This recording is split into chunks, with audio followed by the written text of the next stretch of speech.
What is a Milab? What does the term itself mean? Dr. Helmut Lammer wrote a book called Milabs and Milab Experience, Military Abductions. And also Dr. Carla Turner also wrote about military abductions within the alien abduction experience in her book called Taken.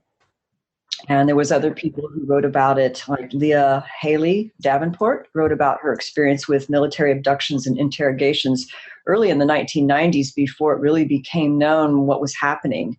So the definition of the experience wasn't actually quite certain, and it's become more broad spectrum than maybe what was thought in the early days. So our early explanation was a contraction of the word military and abductions, where a authentic alien abductee who had a multiple visitation history of alien encounters or abductions was also at some point abducted, kidnapped, or interrogated by military, secret government kinds of people. Although that in and of itself was really kind of a narrow view, because what we discovered over the years, especially James Bartley and myself when we did our early work with the support group in Southern California, was that there was many people having alien and human military kind of secret government encounters where it appeared that some alien groups and human groups were working in collusion with one another in secret underground bases kind of thing.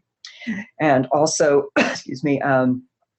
the element of MK Ultra was prominent in many people's experiences, where it was obvious that there was some form of trauma-based mind control within their experience that included sometimes alien abductions, but also some kind of MK-Ultra involvement. So over the years, it really has expanded to people who have what we call Milab operations, or streamlined abilities that they've been trained for or conditioned for over the years through certain types of trauma-based mind control, as well as alien training. So some people actually have been trained by aliens themselves for certain abilities and operations, and sometimes they're trained by humans or done in conjunction. So there is, I guess, a confusion of the term. So I just wanted to clarify that it's actually a broad spectrum term. That originally it was original alien abductees who also had a military component. In my entire experiences, I really got into quantum healing. I really got into quantum reality, hyper-dimensional existence, because I realized that out of all of this, there was a huge amnesia happening to the world at large, to humanity as a whole and individually. So my passion started with unlocking these keys and unlocking how we get back our sovereignty so that we can start integrating healing for real on instead of the modalities, psychology, psychiatry, medication, instead of the things that are only third dimensional. I realized that in order for full integration to happen, to cause a true healing, we would have to really comprehend the stolen keys, the seduction that occurred, the will, the ego, and what we really are, and who and what we can really do as sovereign beings in the universe, and what happened in the whole hijacking, what happened with all these forces coming in and taking over. So that's what I want to impart, is it has a lot to do with the stolen keys, with the law of how the universe works, because without us knowing those laws and without us having those keys, all of these forces have been able to hijack and invade and do what they've done, which is on multi levels of reality. It is multidimensional. They are utilizing us multidimensionally, all simultaneously. And so really the key to clarity and to truth and to empowerment and to wisdom lies in the healing process of really uncovering our own history and developing emotional intelligence and connecting more deeply with our spirit through our heart. And so that is really the focus of my work. I really realize that it's more important to deal with the healing process and understanding who we are as a species and spiritually, instead of the circus sideshow that happens when we kind of get caught up in the story of the drama of the experience, which is easy to do because there's a lot of high strangeness, as everybody knows. And in the alien abduction experience, even ET visitations, Milabs, there's just all this drama and all this interference. So it's easy to get distracted in that. And that, I believe, is actually part of a program. And it is a program of distraction. So I believe that it's important for us to go much deeper. The story gets washed over, gets presented as if it were some sort of drama. But what's not being seen is the real damage that was done to the person behind that. Even as they're telling their story, quite often that part gets missed in the version of whether they are being taken to Mars or if they're up on spaceships. And so I think to bring it back home to us, the human, I also am developing a deeper understanding that on some level, all of us have been abducted. So taking away that special category or that specialness of it, it seems to be, when you said earlier, demystifying the term Milab or abductee. It's not obviously in your face where, oh yeah, I remember last night I was, up on Mars, fighting reptilians or something like that. It's more like waking up with strange marks on you, and feeling extremely discombobulated, and maybe remembering a certain dream that had a very strong discontinuous interruption with something that had, hypnotic lines or scripts in it, using neurolinguistic programming through various symbols to influence you subconsciously. It's this more subtle, widespread post-hypnotic programming that I think is a real danger here, because if we don't realize it's going on, then of course we have nothing to resist it with.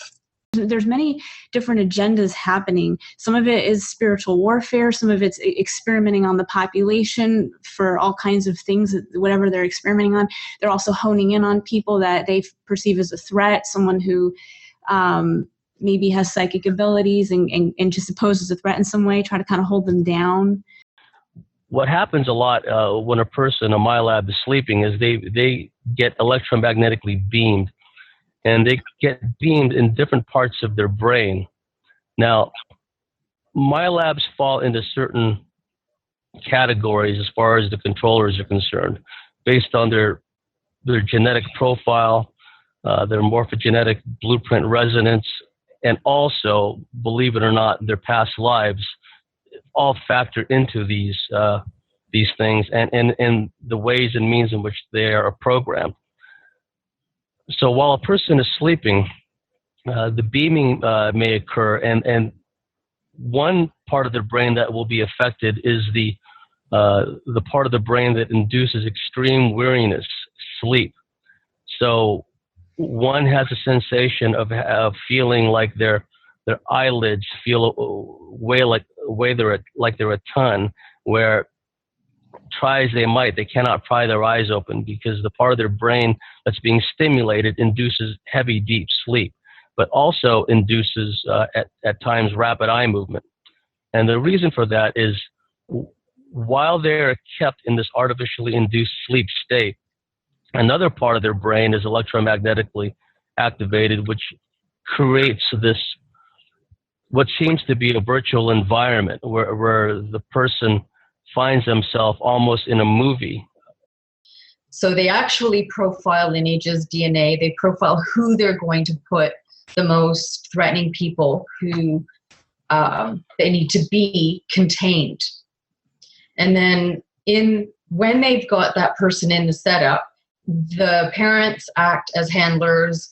The family acts as, perpetuating the entire program to keep you locked down, to keep you suppressed as much as possible and contained, literally contained in a prison within a prison, so that they don't foster anything in you that you have and that you came in here with, because they don't want you remembering.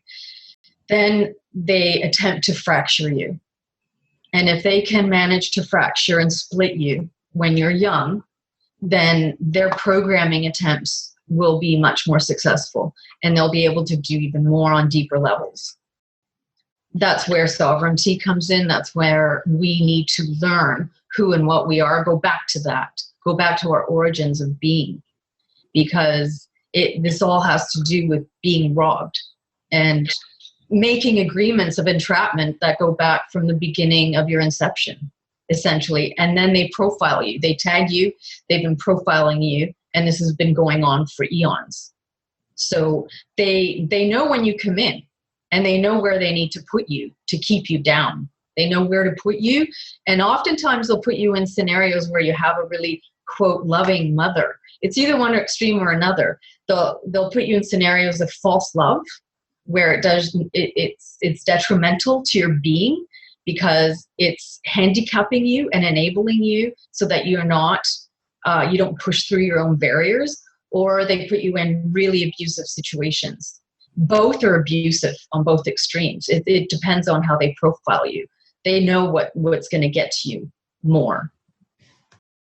So really the key is wondering, basically getting back to realizing the trauma and releasing those pent-up energies, as well as false beliefs and programs that are usually installed around the same time the programming or the trauma takes place.